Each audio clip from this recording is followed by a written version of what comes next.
महाशिवरात्रीच्या पूर्वसंध्येला त्र्यंबकेश्वरमध्ये साधू संतांचा स्वच्छतेचा महाकुंभ. नमस्कार, मी अमिता गावंडे. कबीर न्यूज नेटवर्कमध्ये आपले स्वागत आहे. उद्या देशभरात महाशिवरात्रीचा उत्साह असेल आणि भगवान त्र्यंबकेश्वराच्या नगरीत लाखो भाविक दर्शनासाठी दाखल होतील. याच पार्श्वभूमीवर येणाऱ्या भाविकांचे स्वागत स्वच्छ आणि सुंदर त्र्यंबकेश्वरमध्ये व्हावे या उद्देशाने आज अखिल भारतीय आखाडा परिषदेच्या साधू संतांनी प्रत्यक्ष रस्त्यावर उतरून स्वच्छता मोहीम राबवली आहे. उद्याच्या महाशिवरात्री उत्सवासाठी त्र्यंबक नगरी सज्ज होत असताना आज मंदिर परिसर स्वच्छतेने उजळून निघाला. अखिल भारतीय आखाडा परिषदेचे महामंत्री श्री महंत हरिगिरीजी महाराज यांच्या मार्गदर्शनाखाली ही विशेष मोहीम पार पडली. प्रभू त्र्यंबकराजाचे दर्शन घेऊन मंदिर परिसरापासून या मोहिमेला सुरुवात करण्यात आली. या मोहिमेचे सर्वात मोठे वैशिष्ट्य म्हणजे खुद्द साधू संतांनी श्रमदान केले.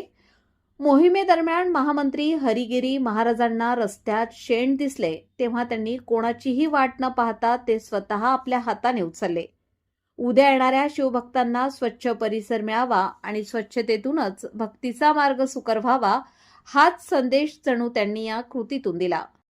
या मोहिमेत कुंभमेळा आयुक्त शेखर सिंग, नगराध्यक्षा सौ त्रिवेणी तुंगार सोनवणे, मुख्याधिकारी राहुल पाटील, उपनगराध्यक्षा सौ मंजू वारुणसे यांच्यासह पुरोहित संघाचे अध्यक्ष मनोज थेटे, जुना आखाडा तीर्थ पुरोहित त्रिविक्रम जोशी, नगरसेविका सौ पल्लवी शिरसाट, सौ जयश्री उजे आणि विविध आखाड्यांचे साधू महंत मोठ्या संख्येने सहभागी झाले होते.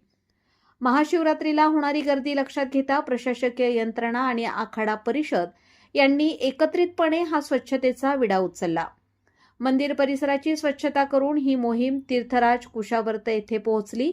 येथे श्री गंगापूजन करून या मोहिमेची सांगता करण्यात आली. उद्याच्या महाशिवरात्रीसाठी आता त्र्यंबकेश्वर नगरी पूर्णपणे सज्ज आणि स्वच्छ झाली आहे. तर ही होती महाशिवरात्रीच्या पूर्वसंध्येला त्र्यंबकेश्वरमधून स्वच्छतेची विशेष बातमी. तुम्हीही शिवरात्रीला येताना आपला परिसर स्वच्छ ठेवा आणि प्रशासनाला सहकार्य करा.